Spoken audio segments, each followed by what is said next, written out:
Hello students, welcome to Study for Civil Services. Today is 29th of May 2020 and guys current affairs का ये lecture आप लोग देख रहे हैं. इस लेक्चर में हम लोग वेरियस सोर्सेज से न्यूज को कवर करते हैं जैसे कि the Hindu, Indian Express, Times of India, Live Mint जैसे जो न्यूज़पेपर्स होते हैं उनकी न्यूज को कवर किया जाता है. पीआईबी के रिपोर्ट्स को डिस्कस करते हैं. राज्यसभा टेलीविजन में जो भी इंपॉर्टेंट न्यूज डिस्कशन डिबेट्स आती हैं उनको डिस्कस करते हैं. प्लस वेरियस मैगजीन जैसे कि ईपीडब्ल्यू, डाउन टू अर्थ के भी आर्टिकल्स को कवर करते हैं. इन शॉर्ट गाइस, अगर आपने इस लेक्चर को पूरा एंड तक देखा तो आपको किसी भी सोर्स से करंट अफेयर्स को प्रिपेयर करने की आवश्यकता नहीं होने वाली है. और आप लोगों में से जो भी स्टूडेंट्स गवर्नमेंट एग्जामिनेशंस की तैयारी कर रहे हैं उनके लिए ये लेक्चर काफी ज्यादा इंपॉर्टेंट है. और जो भी यूपीएससी सिविल सर्विसेज या किसी भी स्टेट सिविल सर्विसेज एग्जामिनेशन की तैयारी कर रहे हैं उनके लिए मैंडेटरी है इस पूरे लेक्चर को एंड तक देखना. एंड सिविल सर्विसेज की तैयारी करने वाले स्टूडेंट्स के लिए हमारे पेड कोर्सेज अवेलेबल हैं जहां पर आपको कंप्लीट प्रिपरेशन करवाई जाती है. सिविल सर्विसेज एग्जामिनेशन की आपको पूरा स्टडी मटेरियल दिया जाता है. प्लस समय समय पर आपके लिए टेस्ट भी कंडक्ट करवाए जाते हैं. और अभी यूपीएससी प्रीलिम्स 2020 का क्रैश कोर्स अवेलेबल है. यूपीएससी प्रीलिम्स 2020 की टेस्ट सीरीज अवेलेबल है. और जो भी स्टूडेंट्स ईपीएफओ की तैयारी कर रहे हैं उनके लिए भी पेड कोर्सेज अवेलेबल है.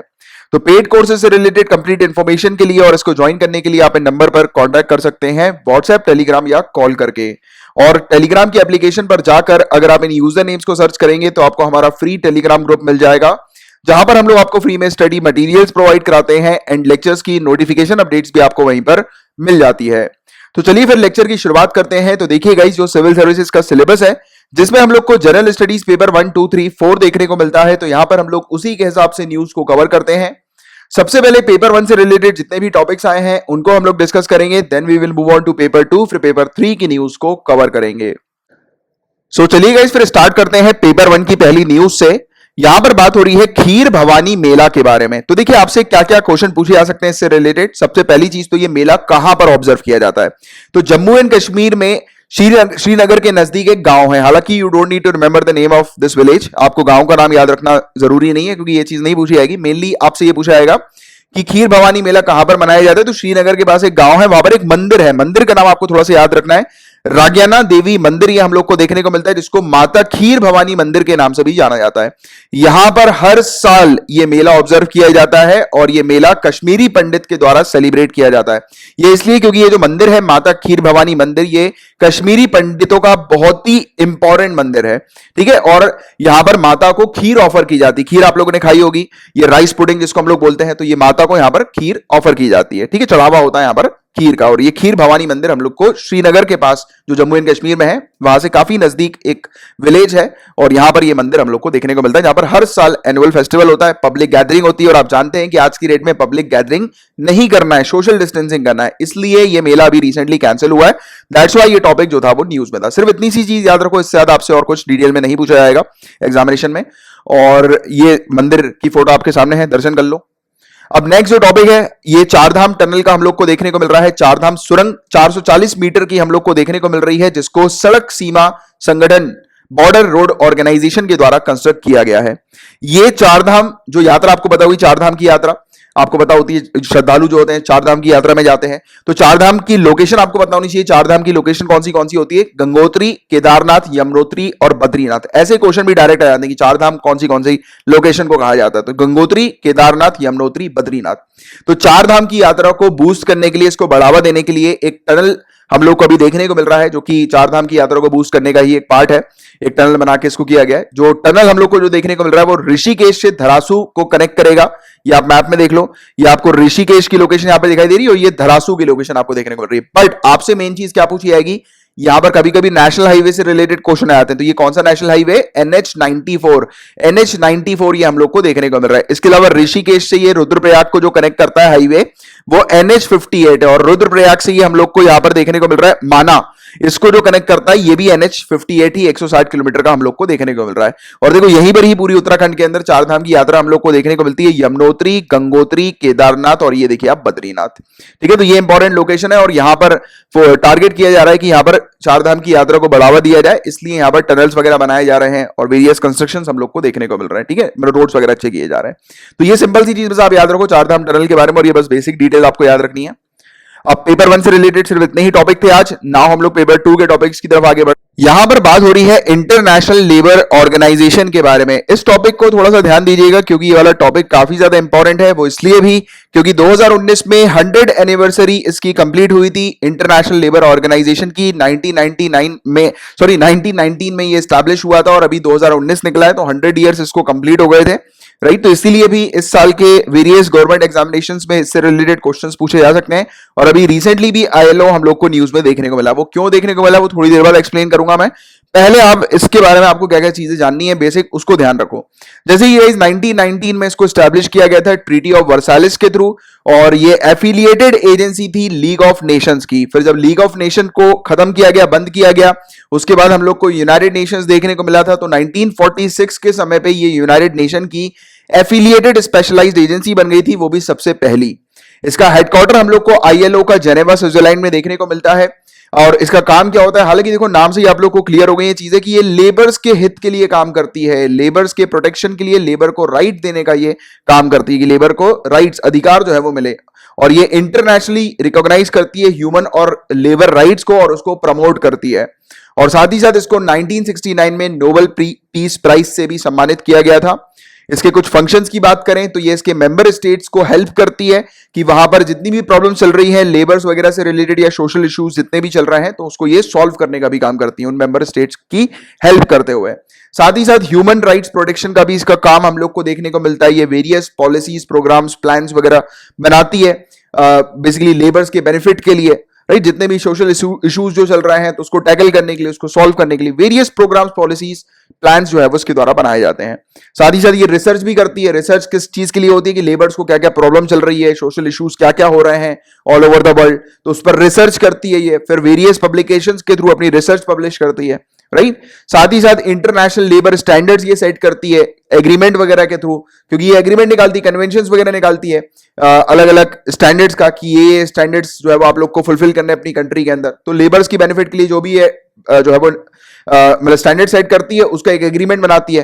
फिर ये कोशिश करती है कि जो इनकी जो मेंबर कंट्री है वो इस एग्रीमेंट को साइन करे। अब देखो, जब तक किसी मेंबर कंट्री ने इस एग्रीमेंट को साइन नहीं किया होगा तब तक वो मेंबर कंट्री लीगली बाइंडिंग नहीं होगी, क्योंकि ये जो कन्वेंशन होता है वो नॉन बाइंडिंग होता है। यहां पर ये जरूरी नहीं है कि आईएलओ ने एक कन्वेंशन निकाला तो मेंबर कंट्री को उसको फॉलो करना है, ये जरूरी बिल्कुल नहीं है।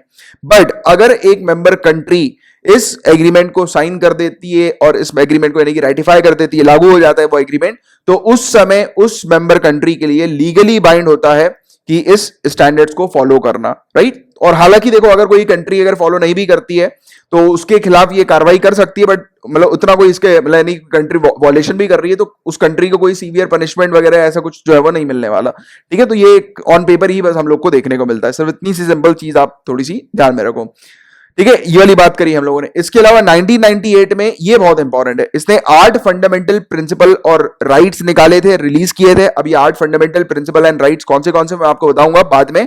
पहले ये 4 कैटेगरीज में कौन से थे ये एक बार देख लो, ये भी कभी कभी पूछ लिया जा सकता है।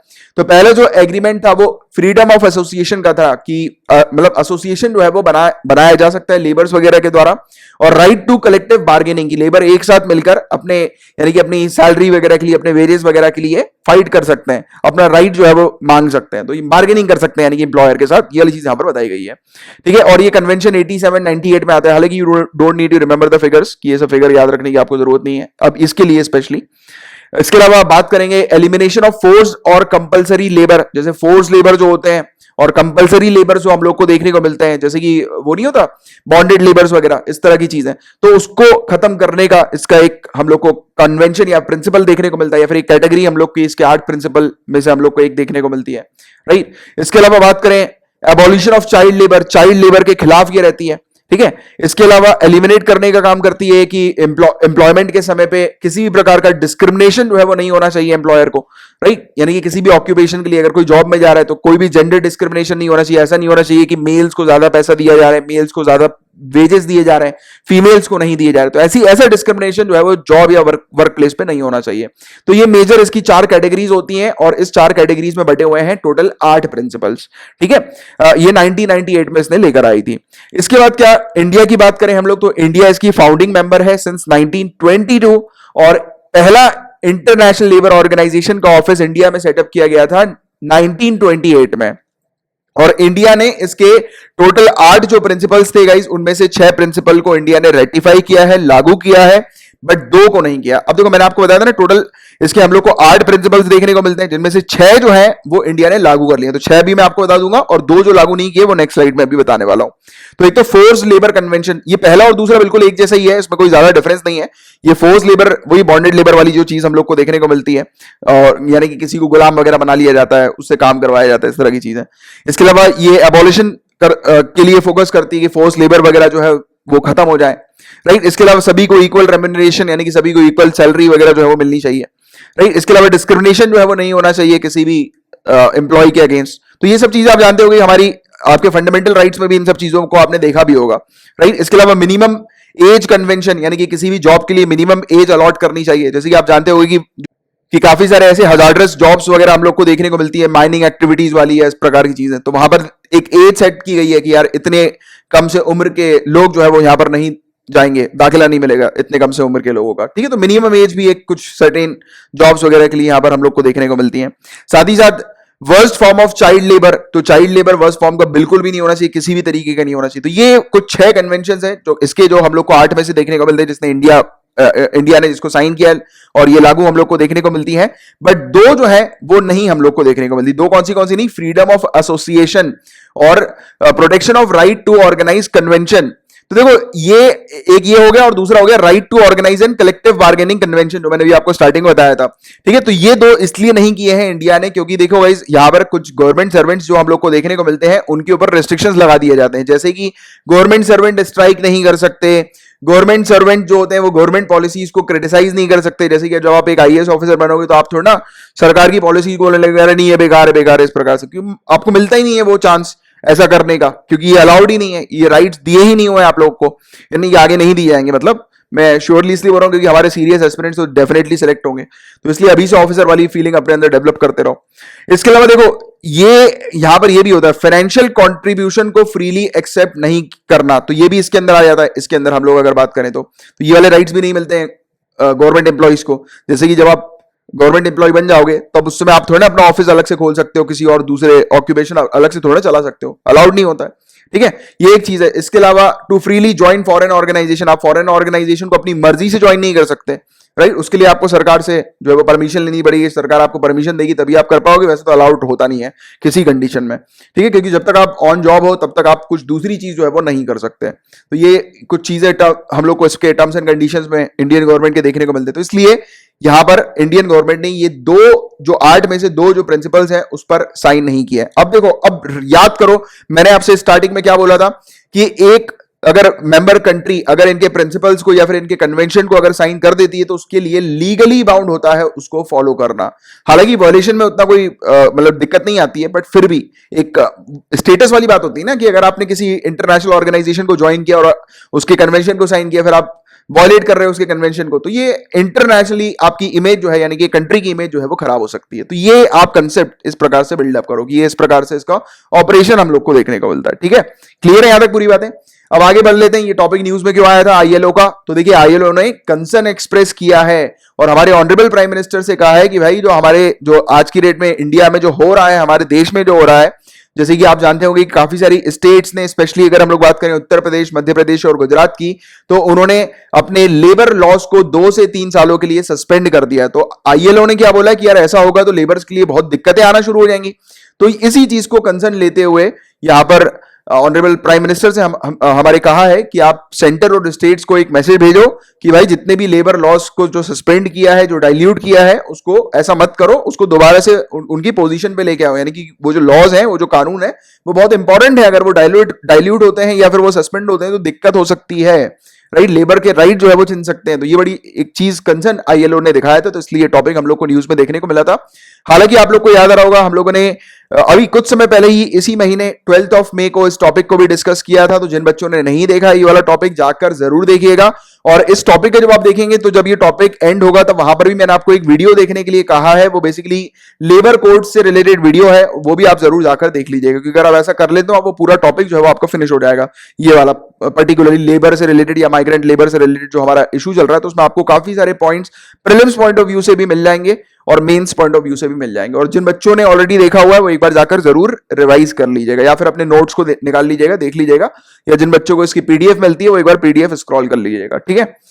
और एक दो इंपॉर्टेंट चीज जो कि प्रीलिम्स के लिए ध्यान में रखनी है आप लोगों को, जैसे कि लेबर लॉस जो होते हैं गाइस वो किस लिस्ट में आते हैं आप जानते होंगे। हमारे पास 3 लिस्ट हम लोग को देखने को मिलती है, कॉन्करेंट लिस्ट, स्टेट लिस्ट और यूनियन लिस्ट हम लोग को देखने को मिलती है। तो इसमें से लेबर लॉस जो होते हैं वो कॉन्करेंट लिस्ट के अंदर हम लोग को देखने को मिलते हैं, या फिर इन जनरल लेबर जो आता है वो कॉन्करेंट लिस्ट के अंदर आता है। उसमें सेंटर और स्टेट दोनों ही कानून बना सकती हैं, ठीक है। इसके अलावा हमारे पास कोई भी लेबर लॉस से रिलेटेड कोई पुख्ता डेफिनेशन नहीं है। तो ये वाली चीज भी याद रखना, कभी कभी सिविल सर्विसेज में स्टेटमेंट वाइज क्वेश्चन आ सकते हैं कि लेबर लॉस की डेफिनेशन इसके द्वारा दी गई है या उसके द्वारा दी गई है, कोई भी ऑर्गेनाइजेशन का नाम आप वहां पर लिखा होगा तो आपको पता होना चाहिए कि भाई कोई डेफिनेशन नहीं है हमारे यहाँ लेबर लॉस की, ठीक है। तो ये सिंपल सी चीज आप याद रखो, इससे ज्यादा आपको और कुछ करने की आवश्यकता नहीं है। अब नेक्स्ट जो हमारे टॉपिक की तरफ बढ़े, अगेन ये कंटिन्यूअस टॉपिक ही है क्योंकि हमारी ऑनरेबल सुप्रीम कोर्ट ने भी कहा है कि माइग्रेंट वर्कर्स जो हैं उनको प्रोटेक्शन दी जाए, उनके फंडामेंटल राइट्स जो है वो उनको दिए जाए। और आप जानते हैं कि इन माइग्रेंट वर्कर्स में हम लोग को लेबर्स वगैरह देखने को मिलते हैं। तो सेंटर और स्टेट को ऑर्डर दिए हैं ऑनरेबल सुप्रीम कोर्ट ने कि तुरंत फ्री में ट्रांसपोर्टेशन, फूड और शेल्टर प्रोवाइड किया जाए स्ट्रैंडेड माइग्रेंट वर्कर्स को, यानी कि जो फंसे हुए हैं, जो माइग्रेंट वर्कर्स हैं आज की डेट में भी, जो अपने घर तक नहीं पहुंच पाए आज भी, तो उनको तुरंत जो है वो फ्री में ट्रांसपोर्टेशन, फूड और शेल्टर प्रोवाइड किया जाए। तो ये हमारे ऑनरेबल सुप्रीम कोर्ट ने एक ऑर्डर दिया है। तो ये हालांकि अपडेटेड थिंग है, मैं चाह रहा था कि इसको ऐड नहीं करता बट फिर भी मैंने इसलिए ऐड करी क्योंकि मेंस में आप इसका उपयोग कर सकते हैं कि हमारी ऑनरेबल सुप्रीम कोर्ट ने भी हस्तक्षेप किए हैं और सेंटर और स्टेट को स्ट्रिक्टली कहा है कि जो स्टैंडर्ड वर्कर्स हैं, माइग्रेंट वर्कर्स, उनको तुरंत फैसिलिटीज जो है वो प्रोवाइड की जाए और उनको घर भेजा जाए, ठीक है, जो जाना चाह रहे हैं। अब गाइस नॉर्थ कोरिया की यहां पर हम लोग थोड़ी सी बात करेंगे। ये देखो लोकेशन देख लो आप नॉर्थ कोरिया की, ये आपको नॉर्थ कोरिया दिखाई दे रहा है, यहां पर आप देखो नीचे यहां पर साउथ कोरिया देखने को मिल रहा है। तो ये दोनों कंट्रीज के बारे में थोड़ी सी हम लोग चर्चा करेंगे, इस एरिया के बारे में। ये चाइना के बगल में ही हम लोग को देखने को मिलती है। यहाँ पे आप देखो येलो सी भी है, यहाँ पर ईस्ट चाइना सी भी देखने को मिल रही है, जापान आपको दिखाई दे रहा है और ये ईस्ट सी ऑफ जापान भी हम लोग को देखने को मिलता है और यहाँ पर ऊपर रशिया है, ठीक है। यहाँ पर ऊपर अब यहाँ तक इसकी बाउंड्री हम लोग को देखने को मिल रही थी और ये है नॉर्थ कोरिया और साउथ कोरिया। तो ये लोकेशन वाइज थोड़ी सी आपको चीज पता होनी चाहिए। अभी ये टॉपिक न्यूज में क्यों है तो देखो गाइस यहाँ पर हम लोग को देखने को मिला दोनों कंट्रीज के बीच में सीज फायर वायलेशन हुआ। सीज फायर वायलेशन यानी कि दोनों कंट्री एक दूसरे को गोलियां चला रही थी एक दूसरे की पोस्ट वगैरह में। हालांकि इतना डिटेल में हम लोग को नहीं आना है, तो और इतनी ज्यादा भी गोलियां नहीं चली है, दो तीन गोलियां चली है दोनों कंट्री उसकी तरफ से और कहा गया कि गलती से ये गोलियां चल गई हैं। तो ऐसी चीज हम लोग को देखने को मिली है, ठीक है, दोनों कंट्री ने गोलियां चलाई। अब इसको लेकर यूनाइटेड नेशन कमांड ने कहा है कि इन्होंने कोरियन आर्मिस्टिस एग्रीमेंट को वायलेट किया है, यानी कि इसका उल्लंघन किया है इस एग्रीमेंट का। अब देखिए हम लोग को मेजर जो टारगेट करना है वो इस एग्रीमेंट के ऊपर करना है क्योंकि इस एग्रीमेंट से रिलेटेड आपसे क्वेश्चन पूछे जा सकते हैं। अब ये एग्रीमेंट किनके बीच में हुआ था तो कोरियन आर्मिस्टिस एग्रीमेंट, जिस बच्चे ने पूरा ढंग से नहीं पढ़ा होगा उसको लग रहा होगा नॉर्थ कोरिया और साउथ कोरिया के बीच में हुआ होगा, बट आप नोट कर लीजिए, मैं स्टार्टिंग में ये चीज बता देता हूं, हालांकि पूरा ये एग्रीमेंट कवर करूंगा बट स्टार्टिंग में एक चीज क्लियर रखना कि ये एग्रीमेंट साउथ कोरिया ने साइन नहीं किया था। ये नॉर्थ कोरिया के बीच में एग्रीमेंट हुआ था और किसके बीच में हुआ था, यूएनसी यूनाइटेड नेशन कमांड के बीच में और कोरियन पीपल आर्मी के बीच में, यानी कोरियन पीपल आर्मी जो नॉर्थ कोरिया ही है और चाइनीज पीपल वॉलंटियर आर्मी जो कि चाइना की हम लोग को देखने को मिलती है। तो ये तीन के बीच में हुआ था बस, नॉर्थ कोरिया, यूएनसी और ये चाइना पीपल्स वॉलंटियर आर्मी, ठीक है, इन तीन के बीच में ये एग्रीमेंट साइन हुआ था। कब हुआ था 27 जुलाई 1953 में, 1950s का ये समय है और इस समय कोरियन वॉर हुआ था। आपको पता होगा कोरियन वॉर हम लोग को देखने को मिला था, यही वो समय था 1950s का, राइट। तो कोरियन वॉर को एंड करने के लिए, खत्म करने के लिए और कोरिया की जो दोनों कंट्रीज है नॉर्थ कोरिया साउथ कोरिया, वहां पर किसी प्रकार का आर्म्ड फोर्स का एक्ट ना हो, यानी कि किसी प्रकार के इस प्रकार के वॉर वाली कंडीशन ना हो, वॉर को खत्म करने के लिए, दोनों कंट्री के बीच में एग्रेशन को रोकने के लिए ये एग्रीमेंट लाया गया था, कोरियन आर्मिस्टिस एग्रीमेंट। हालांकि नाम से ही समझ में आ रहा है आर्मिस्टिस का मतलब होता है युद्ध विराम, ठीक है, दोनों कंट्री के बीच में युद्ध जो है वो खत्म हो जाए, बंद हो जाए, ठीक है, ये चीज इसमें लाई गई थी। और इसमें ये एग्रीमेंट इसलिए लाया गया था कि जब तक दोनों कंट्री पूरी तरह से पीसफुल सेटलमेंट अचीव नहीं कर लेती तब तक वो एक दूसरे के ऊपर जो है वो फायरिंग नहीं करेंगी, एक दूसरे की यानी कि सीज फायर वायलेट नहीं करेंगी, एक दूसरे पे गोलियां वगैरह नहीं चलाएंगी और किसी भी प्रकार के आर्म्ड एक्ट एक दूसरे कंट्री के अगेंस्ट हम लोग को नहीं देखने को मिलेंगे। तो ये एग्रीमेंट कहता है, सिंपल सी चीज बस आप ये वाली याद रखिए। इसमें एक दो इंपॉर्टेंट चीजें जो आज की डेट में हम लोग देखते हैं, 38 पैरेलल नाम की जो हम लोग को मतलब नॉर्थ कोरिया और साउथ कोरिया के बीच में बाउंड्री देखने को मिलती है, जिसको 38 डिग्री नॉर्थ पैरेलल के नाम से भी जाना जाता है, आपको पता होगा।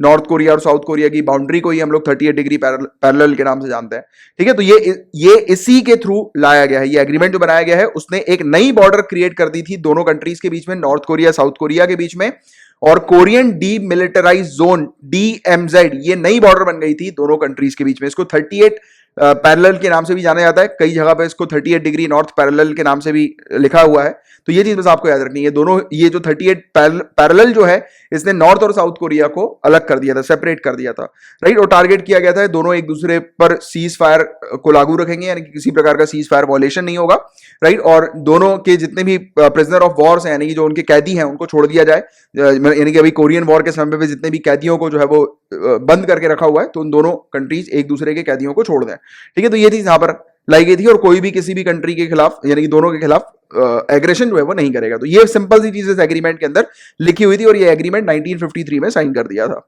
अब इसमें देखिए साउथ कोरिया की तरफ से UNC थी, यूनाइटेड नेशन कमांड जो थी वो साउथ कोरिया को जो है वो सपोर्ट कर रही थी, और साउथ कोरिया ने एग्रीमेंट साइन नहीं किया है, ये चीज आपको याद रखनी है। फिर क्या हुआ था, 1992 में चाइना ने पीस ट्रीटी कंडक्ट करी थी साउथ कोरिया के साथ, यानी कि एक पीस ट्रीटी उन्होंने साइन कर ली थी। चाइना ने बोला था कि उसको साउथ कोरिया से कोई मतलब नहीं, वो पीसफुली रहेगा साउथ कोरिया से। और 1994 में चाइना ने इस मिलिट्री आर्मिस्टिस कमीशन से विड्रॉ कर लिया था, उसने बोला था कि अब मैं इस कमीशन का हिस्सा नहीं हूं, या फिर मैं इस एग्रीमेंट का हिस्सा नहीं हूं, मैं विड्रॉ कर रहा हूं। अब आज की डेट में ये एग्रीमेंट सिर्फ UNC और नॉर्थ कोरिया के बीच में हम लोग को देखने को मिल रहा है। सिंपल सी चीज आप याद रखो, इससे ज्यादा आपसे और कुछ डिटेल में इसके बारे में नहीं पूछा जाएगा, कोरियन आर्मिस्टिस एग्रीमेंट के बारे में, ठीक है। तो ये अभी देखो, ये न्यूज में जो था वो हालांकि इतनी बड़ी बात नहीं हुई थी, क्योंकि दोनों ने ये चीज कही है, वेरियस रिपोर्ट सामने आई है कि ये मिस्टेक के थ्रू हुआ है दोनों कंट्रीज के बीच में, कोई ऐसा कुछ सच मतलब इंटेंशनली वायलेशन नहीं हुआ है, बट फिर भी इस एग्रीमेंट की बात हुई है, तो इन जनरल बेसिक डिटेल आपको इस एग्रीमेंट से रिलेटेड होना चाहिए, ठीक है, जो मैंने अभी आपको बता दी। चलो अब नेक्स्ट न्यूज की तरफ हम लोग आगे बढ़ते हैं। यहां पर बात हो रही है Narmada basin project company limited के बारे में। तो आपसे पूछा जा सकता है ये कंपनी जो है वो कहां की है, तो नर्मदा नदी हम लोग को मध्य प्रदेश के अंदर देखने को मिलती है। तो मध्य प्रदेश स्टेट गवर्नमेंट की ये फुल्ली ओन्ड कंपनी हम लोग को देखने को मिलती है, और इसने अभी एक एग्रीमेंट किया है पावर फाइनेंस कॉर्पोरेशन के साथ। पावर फाइनेंस कॉर्पोरेशन एक सेंट्रल पब्लिक सेक्टर अंडरटेकिंग हम लोग को देखने को मिलती है, जो कि मिनिस्ट्री ऑफ पावर के अंदर आती है, और इसके साथ plus non banking financial corporation जो इंडिया की लीडिंग NBFC हैं उनके साथ एग्रीमेंट हुआ है। तो ये तीन के बीच में एग्रीमेंट हम लोग को देखने को मिला है। किससे रिलेटेड देखने को मिला है, तो हम लोग को 22,000 करोड़ रुपए के प्रोजेक्ट्स मध्य प्रदेश के अंदर देखने को मिलेंगे, जहां पर 225 मेगावाट हाइड्रो इलेक्ट्रिक प्रोजेक्ट्स लाए जा रहे हैं, और मल्टीपर्पज प्रोजेक्ट हम लोग को देखने को मिलने वाले हैं मध्य प्रदेश के अंदर।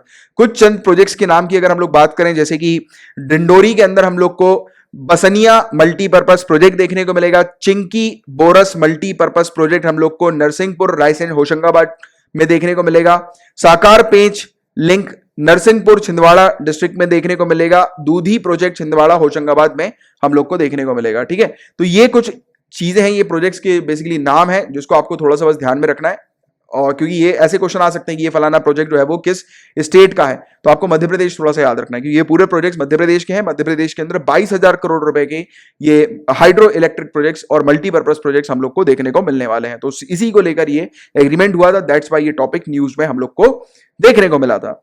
और पेपर 2 से रिलेटेड गाइस सिर्फ इतने ही टॉपिक्स थे। नाउ हम लोग पेपर 3 के टॉपिक्स की तरफ आगे बढ़ रहे हैं। बात हो रही है Tianwen-1 के बारे में। ये हालांकि टॉपिक मैं आप लोग को पहले भी पढ़ा चुका हूं काफी पहले, बट फिर से अब फाइनली ये दोबारा से न्यूज में आ गया है। तो याद रखिएगा, ये चाइना का पहला मार्स मिशन है Tianwen-1, ठीक है। क्वेश्चन अगर आए Tianwen-1 क्या है, तो चाइना का पहला मार्स मिशन है। मार्स में चाइना जो है वो इसको भेज रहा है, हालांकि इसने भेज चुका है ऑलरेडी, यानी कि लॉन्च हो चुका है ये, और ये लॉन्ग मार्च 5 रॉकेट से जो है वो लॉन्च हुआ है, और बताया जा रहा है कि 2021 के पहले क्वार्टर में ये लैंड कर जाएगा मार्स में। और ये ऑल इन वन है, इसमें ऑर्बिटर भी है, लैंडर भी है, और हम लोगों को रोवर भी देखने को मिल रहा है। देखो ऑर्बिटर क्या होता है, ऑर्बिटर जो प्लैनेट के चक्कर लगाए, दैट इज कॉल्ड ऑर्बिटर। जैसे कि इसमें से आपको दिखाई दे रहा है, ये ऑर्बिटर है। अब लैंडर क्या होता है, जो प्लैनेट में जाकर लैंड कर जाता है। देखो आप ये लैंड करने वाली चीज हम लोग को देखने को मिल रही है। और रोवर क्या होता है, जिसमें पहिए लगे होते हैं, जो घूमता है, घूम घूम कर रिसर्च वगैरह कंडक्ट करता है प्लैनेट की। ठीक है, तो ये ऑर्बिटर, लैंडर और रोवर, ये तीनों ही चीज इसमें हम लोग को तियान्वन में देखने को मिलने वाली है। ठीक है, और ये देखिए एक एक चीज आपसे क्वेश्चन मैं पूछना चाहूंगा, बताइए जरा नीचे फटाफट कमेंट बॉक्स पे लिखकर। मैं चाहता हूं कि सभी लोग इसका आंसर दें, क्योंकि ये आंसर ऑलमोस्ट सभी लोग को आपको पता ही होगा। चंद्रयान 2 में लैंडर और रोवर का क्या नाम था? लैंडर और रोवर का क्या नाम था चंद्रयान 2 में? ठीक है, जो अभी हमारा हम लोग को देखने को मिला था। अब देखो ये जो तियान्वन है गाइस, इसका काम क्या होगा, ये मार्स के सरफेस जो है उसको स्टडी करेगा, जैसे कि वहां पर पानी की खोज करेगा, स्टडी करेगा, आइस की स्टडी करेगा, सॉइल के कैरेक्टरिस्टिक्स को जानने की कोशिश करेगा, और एटमॉस्फेयर वहां का कैसा है मार्स का, उसको स्टडी करेगा। और अगर ये मिशन सक्सेसफुल हो जाता है, अगर सक्सेसफुली चाइना वहां पर अपने लैंडर को लैंड करा देता है और रोवर इसका निकल जाता है उसके लैंडर से, तो चाइना तीसरी कंट्री बन जाएगी मार्स में सॉफ्ट लैंडिंग कराने वाली, तीसरी country after USSR and USA. ठीक है, तो ये चीज यहां पर बताई गई है। इसके अलावा जुलाई की अगर हम लोग बात करेंगे, देखो यहां पर लैंड करने की बात की गई है। ठीक है, मार्स को स्टडी करने की बात नहीं की गई, क्योंकि हमारा मंगलयान भी हम लोग को देखने को मिला था, मार्स में गया था, बट यहां पर लैंडिंग की बात हो रही है। ठीक है, इस पर ज्यादा फोकस करना, सॉफ्ट लैंडिंग के ऊपर। अब जुलाई के अंदर नासा भी जो है गाइस अपने खुद के मार्स मिशन को लॉन्च करेगा, और इसका नाम जो होगा वो परसेवरेंस हम लोग को देखने को मिलेगा। ठीक है, नासा का भी एक मार्स मिशन है जो जुलाई में, इसी साल जुलाई में लॉन्च करेगा वो। The name is Perseverance. ठीक है, तो ये चीज आपको इन जनरल पता होनी चाहिए बस। अब बात हो रही है कोस्ट इंडिया के बारे में। क्वेश्चन अगर आए कोस्ट इंडिया क्या है, तो याद रखिएगा गाइस, इंडियन ऑब्जर्वेटरी के द्वारा लॉन्च किया गया एक डैशबोर्ड है। डैशबोर्ड क्या होता है, आप किसी भी वेबसाइट को खोलते हो, वेबसाइट के ऊपर आपको अलग अलग कॉलम्स देखने को मिलते हैं, तो दैट इज कॉल्ड डैशबोर्ड। ठीक है, अलग अलग कॉलम देखने को मिलते हैं, फिर आप उस पर क्लिक करते हो, फिर आपको दूसरा पेज वो खुल जाता है उसी वेबसाइट का, तो ये डैशबोर्ड होता है। तो उन्होंने एक डैशबोर्ड जो है वो लॉन्च किया है, और ये जीआईएस एनेबल्ड डैशबोर्ड है, geographic information system enabled dashboard. तो जीआईएस क्या होता है, ये आप लोग मुझे नीचे कमेंट बॉक्स पे लिखकर बताएंगे जीआईएस का मतलब क्या होता है, राइट, ये क्या सिस्टम है, क्योंकि आप डेली बेसिस पर इसका उपयोग करते हो, राइट। अब आप ये मत बोलना कि सर आप जो बोल रहे हो डेली बेसिस पर उपयोग करने वाले वो जीपीएस होता है, तो ये जीपीएस से ही रिलेटेड होता है, मुझे पता है, बट जीपीएस जो होता है उसको कनेक्ट करने के लिए ये जीआईएस हम लोग को देखने को मिलता है। चलो मैंने ही आंसर बता दिया एनीवेज। ठीक है, जो हमारे फोन में जो सिस्टम होता है जो कि जीपीएस को डिटेक्ट करता है और जीपीएस के थ्रू जो है इंफॉर्मेशन कलेक्ट करता है, तो that is called GIS, geographic information system. ठीक है, ये जीपीएस की इंफॉर्मेशन को कलेक्ट करने का ये सिस्टम हम लोग को देखने को मिलता है। तो इसको इंडिया ऑब्जर्वेटरी ने अपने डैशबोर्ड में जो है वो लगाया है, लॉन्च किया है, और इसमें रियल टाइम बेसिस पर जितने भी माइग्रेंट्स हैं उनकी मूवमेंट दिखाया गया है। और ये बेसिकली वहां पर अलग अलग फैसिलिटीज और रिलीफ ऑर्गेनाइजेशंस भी जो भी रूट में आ रहे हैं उनके, वो भी दिखाएगा कि जहां पर भी माइग्रेंट जा रहे हैं उनके रूट में, पहली बात तो माइग्रेंट की लोकेशन क्या है रियल टाइम बेसिस पर, उसको ये बताएगा, और ये भी बताएगा कि किस किस जगह पर माइग्रेंट को कौन सी फैसिलिटी जो है वो मिल सकती है। ठीक है, तो ये चीज इसकी हम लोग को देखने को मिल रही है। ये बेसिकली माइग्रेंट्स को सपोर्ट करने के लिए ये इंडियन ऑब्जर्वेटरी या इंडिया ऑब्जर्वेटरी का हम लोग को कोस्ट इंडिया देखने को मिल रहा है। तो ये चीज भी आप अपने मेंस में भी उपयोग कर सकते हैं, प्रीलिम्स के लिए तो इंपॉर्टेंट है ही, राइट। तो ये चीज यहां पर बताई गई, और ये जो डेटा जो बताएगा, इसके थ्रू जो डेटा हम लोग को मिलेगा, ये बेसिकली गवर्नमेंट और small local civil society groups को ये डेटा प्रोवाइड कराएगा। वैसे तो डेटा सभी के लिए ओपन है, बट ये स्मॉल सोसाइटी ग्रुप्स और गवर्नमेंट जो है वो इस डेटा का उपयोग करेंगी प्लानिंग के लिए और माइग्रेंट्स को असिस्टेंस हेल्प वगैरह प्रोवाइड कराने के लिए। और जो डैशबोर्ड जो होगा गाइस, इसको जो अभी तैयार किया गया है, ये फाउंडेशन फॉर इकोलॉजिकल सिक्योरिटी के द्वारा बनाया गया है, और मतलब ऑब्वियसली इंडिया ऑब्जर्वेटरी और इन दोनों ने मिलकर इसको कोलैबोरेट करके इस डैशबोर्ड को बनाया है। और ये जो FES जो है, ये नॉन प्रॉफिट ऑर्गेनाइजेशन हम लोग को गुजरात का देखने को मिल रहा है। ठीक है, और GIS के बारे में मुझे आपसे पूछना था, बट एनीवे चलो हाँ, इसकी डेफिनेशन जरूर लिखकर बता दो नीचे कमेंट बॉक्स पे, एज इट इज जो इसकी डेफिनेशन है वो जरूर बता देना, क्योंकि ये देखो क्या होता है कि एक तो एक ऐसी जनरल लैंग्वेज में बोलना, बट टेक्निकल लैंग्वेज में लिखना, उसमें काफी डिफरेंस होता है, क्योंकि आप एज इट इज जो जिस लैंग्वेज में हम लोग बात करते हैं उस लैंग्वेज में आप आंसर नहीं लिख सकते, क्योंकि अगर आप लिखोगे गलत नहीं होगा कुछ, बट हाँ आपको उतना अच्छा इंपैक्ट नहीं मिलेगा, उतने अच्छे मार्क्स नहीं मिलेंगे आपके आंसर के। इसलिए कहा जाता है कि जब भी आंसर लिखो उसको थोड़ा प्रोफेशनल लैंग्वेज का उपयोग करते हुए लिखो, थोड़े टेक्निकल वर्ड्स का उपयोग करते हुए लिखो, जिससे कि आपकी नॉलेज एग्जामिनर को पता लगे कि हाँ यार आपने पढ़ा हुआ है। क्योंकि आप नॉर्मल तो कोई भी लिख सकते हैं, क्योंकि इस एग्जामिनेशन में जनरल चीजें पूछी जाती हैं, राइट, इतना कोई रॉकेट साइंस की चीज नहीं पूछी जाती, बट लिखने का ढंग आपका थोड़ा एक लगना चाहिए कि भाई आपने पढ़ाई करी है, तैयारी करी है। ठीक है, तो ये वाली चीज भी हैबिट डालो, प्रैक्टिस डालो। देखिए गाइस, केरला के अंदर लिकर शराब को डिस्ट्रीब्यूट करने के लिए एक एप्लीकेशन जो है वो हम लोग को देखने को मिल रही है, जिसका नाम है बेव क्यू।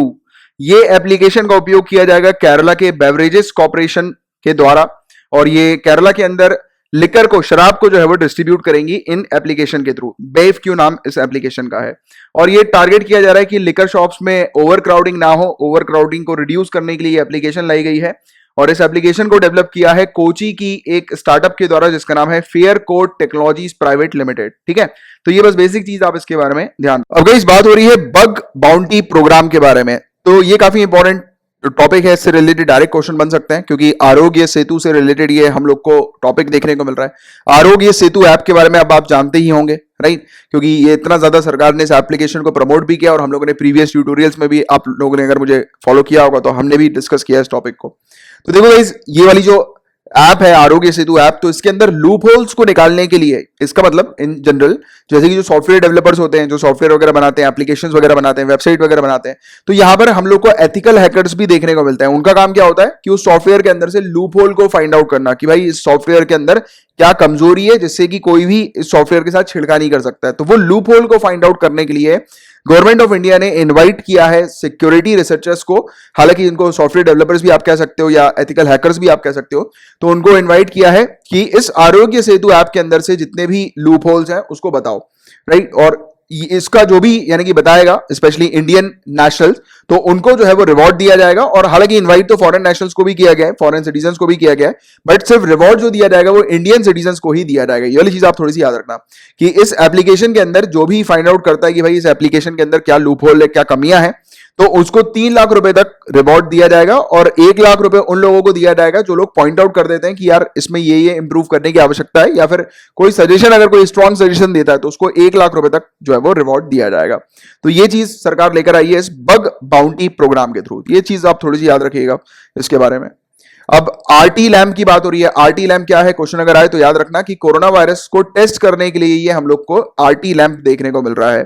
इसको CSIR IIIM के द्वारा डेवलप किया गया है और RIL के द्वारा डेवलप किया गया है मिलकर, और न्यूक्लियस एसिड बेस्ड ये टेस्ट हम लोग को देखने को मिल रहा है, जो कि पेशेंट जो होते हैं उनके नेजल या थ्रोट यानी कि नाक या गले से वो सैंपल निकालेगा, और उसके बाद मात्र 45 से 60 मिनट के अंदर बता देगा कि कोई इंडिविजुअल कोरोना पॉजिटिव है या नेगेटिव है।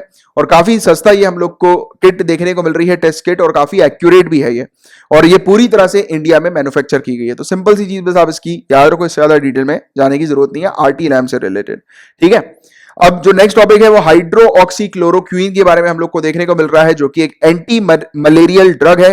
आपको पता होगा हम लोगों ने पहले इस टॉपिक को डिस्कस भी किया हुआ है, इस दवाई को, कि ये दवाई जो है वो कोरोना वायरस को ट्रीट करने के लिए हम लोग को देखने को मिल रही है, राइट। काफी पहले के समय पे हम लोग ने जब डिस्कस किया था, हमने बात करी थी कि दवाई जो है वो कोरोना वायरस पेशेंट्स को काफी हेल्प करेगी कोरोना वायरस को खत्म करने में, राइट। बट अभी वर्ल्ड हेल्थ ऑर्गेनाइजेशन ने बोल दिया कि भाई इस दवाई को उपयोग करना बंद कर दो, क्योंकि इस दवाई से काफी सारे लोगों को मतलब ठीक तो नहीं हो रहा है, वो तो दूर की बात है, बल्कि और उनको कार्डियोवास्कुलर प्रॉब्लम्स जो है वो होती नजर आ रही हैं। तो ये चीज यहां पर बताई जा रही है, राइट। तो ये एक चीज हम लोग को देखने को मिली है। तो ये पहले बोला गया था हाइड्रोक्सीक्लोरोक्विन जो है वो अच्छी है, बट अब बोल रहे हैं कि नहीं है भाई, अभी मत दो पेशेंट्स को, और उल्टा उनकी हालत खराब हो रही है इससे। तो ये इसके बारे में भी एक अपडेट होना आप लोग को जरूरी है, क्योंकि देखो पूरा गेम जो है सिविल सर्विसेज का वो अपडेट होना है कि आप कितने अपडेटेड हो चीजों से आसपास की। क्योंकि पहले जिसने पहले ये वाला टॉपिक पढ़ा होगा तो ऑब्वियस ही बात है कि उसको तो आज भी लग रहा होगा, जिसने ये अभी अपडेटेड वीडियो नहीं देखा होगा मेरा, या फिर कहीं से अपडेटेड वाली न्यूज नहीं पढ़ी होगी, तो उसको पता होगा कि यार नहीं पता होगा मतलब कि हाइड्रोक्सीक्लोरोक्विन जो है वो मतलब सही नहीं है एट प्रेजेंट, राइट। क्योंकि अभी इतने सारे लोगों को दी गई है तो उनको कोई अच्छा इसका रिजल्ट जो है वो नहीं मिला है, बल्कि उल्टा हम लोग को काफी सारे पेशेंट्स में इसका नेगेटिव रिजल्ट देखने को मिला है, ठीक है। तो ये एक अपडेट आप जो है वो अपने नोट्स में बना लो, राइट। और नेक्स्ट की अगर हम लोग बात करें नेक्स्ट टॉपिक की, तो फेथ ट्रायल्स की बात हो रही है। कोविड-19 को के ट्रीटमेंट के लिए इंडिया के अंदर एक फेथ ट्रायल जो है वो शुरू किया गया है। ये फेथ का जो फुल फॉर्म हालांकि है वो है फेविपिराविर और उमीफेनोविर। तो ये दो बेसिकली ड्रग्स हैं, एंटीवायरल ड्रग्स, एंटीवायरस मेडिसिन हम लोग को देखने को मिल रही हैं। और ये मेडिसिन जो होंगी गाइस, तो उनके ऊपर रिसर्च कंडक्ट किया जा रहा है कि ये मेडिसिन जो है वो किस प्रकार से कोरोना वायरस को ट्रीट करने में हेल्प कर सकती है, राइट। तो ये एक ड्रग कॉम्बिनेशन क्लिनिकल ट्रायल हम लोग को देखने को मिल रहा है, जो कि कंडक्ट किया जा रहा है ग्लेनमार्क फार्मास्यूटिकल्स लिमिटेड के द्वारा, ठीक है। तो ये बस बेसिक चीज आप फेथ ट्रायल की थोड़ी सी ध्यान में रखो। फेथ ट्रायल अगर क्वेश्चन आता है क्या है, तो एक ड्रग कॉम्बिनेशन क्लिनिकल ट्रायल हम लोग को देखने को मिल रहा है, जहां पर दो जिस ड्रग्स का उपयोग किया गया है वो ये दो ड्रग्स के नाम हम लोग को देखने को मिल रहे हैं, फेविपिराविर और उमीफेनोविर, ठीक है। तो ये दो मेडिसिन है, दो एंटी वायरल ड्रग हैं जिनके ऊपर टेस्टिंग हो रही है। और बस आज के लिए सिर्फ इतने ही टॉपिक्स थे गाइज, और मैंने आपको जितने भी टॉपिक्स पढ़ाए हैं अगर अच्छे से क्लियर हो गए हैं, दिमाग में बैठ गए हैं, तो आप मेरे इस वीडियो को, इस लेक्चर को आपके किसी भी सोशल मीडिया अकाउंट पे शेयर कर दीजिएगा। और यदि आप टेलीग्राम के किसी स्टडी ग्रुप में शामिल है तो वहां पर भी आप मेरे लेक्चर को शेयर कर सकते हैं। रुकिए कहीं जाइएगा नहीं, कुछ जनरल स्टडीज के टॉपिक्स में आपको एज अ होमवर्क दे रहा हूं जिनको आपको प्रिपेयर करना है। चंद्रयान 1 और 2 के बारे में पढ़िए। अगर आपने ऑलरेडी पढ़ चुका है, मेरे लेक्चर्स को अटेंड किया होगा तो हमने पढ़ाई है इस टॉपिक को पहले, तो एक बार रिवाइज कर लीजिएगा। इसके अलावा मंगलयान मिशन के बारे में थोड़ा सा पढ़ लीजिएगा। इसको मार्स ऑर्बिटर मिशन के नाम से भी जाना जाता है, राइट, क्योंकि भी मार्स के बारे में अभी आज हम लोगों ने बात करी, तो आप थोड़ा सा इंडिया के भी मंगलयान के बारे में पढ़िए। इसके अलावा कोरियन वॉर, इसको एक बार देख लेना आप, ठीक है। उसको ज्यादा डिटेल में जाने की जरूरत नहीं है क्योंकि अभी एट प्रेजेंट प्रीलिम्स आपका नजदीक होगा और आप नेक्स्ट ईयर की प्रिपरेशन कर रहे हो, तो आप इसको थोड़ा डिटेल में देख लेना, ठीक है, कोरियन वॉर को, क्योंकि प्रीलिम्स में तो आएगा नहीं है कोरियन वॉर, मेंस में ही आपसे पूछा जाएगा इसके बारे में, कोरियन वॉर के बारे में। बट हाँ, प्रीलिम्स के अंदर वो जो एग्रीमेंट मैंने बताया अभी आपको, वो तो आ सकता है, तो इसलिए उसको एग्रीमेंट को ध्यान में रखिएगा, ठीक है। तो ये 3 टॉपिक्स हैं आज के लिए। आपको क्या करना है, इन 3 टॉपिक्स के हैंड रिटन नोट्स बनाने हैं, और अगर आपने ऑलरेडी इन 3 टॉपिक्स को पढ़ चुका है, आपके पास नोट्स तैयार हैं, तो नोट्स को जाके रिवाइज कीजिए। और अगर आप ऐसा कर लेते हैं तो नीचे कमेंट बॉक्स पे लिख दीजिएगा सर होमवर्क डन, मुझे पता लग जाएगा आपने होमवर्क कंप्लीट कर लिया है। और ये नोटिस है इंग्लिश और हिंदी दोनों में, इसको एक बार पढ़ लीजिएगा, उसके बाद फिर होमवर्क अटेम्प्ट कीजिएगा, राइट। और रही बात इस लेक्चर की पीडीएफ की, तो इस लेक्चर की पीडीएफ भी हम लोग प्रोवाइड कराते हैं, बट वो सिर्फ हमारे पेड कोर्सेज मेंबर्स को प्रोवाइड की जाती है। और पेड कोर्सेज से रिलेटेड जानकारी के लिए आप इन नंबर पर कांटेक्ट कर सकते हैं, व्हाट्सएप, टेलीग्राम या कॉल करके। और टेलीग्राम की एप्लीकेशन पर जाकर अगर आप इन यूजर नेम्स को सर्च करेंगे तो आपको हमारा फ्री टेलीग्राम ग्रुप मिल जाएगा, जहां पर हम लोग आपको फ्री में स्टडी मटेरियल्स प्रोवाइड कराते हैं एंड लेक्चर्स की नोटिफिकेशन अपडेट्स भी आपको वहीं पर मिल जाती है। तो चलिए फिर मिलते हैं कल, तब तक के लिए bye bye, take care, have a great day ahead, Tata.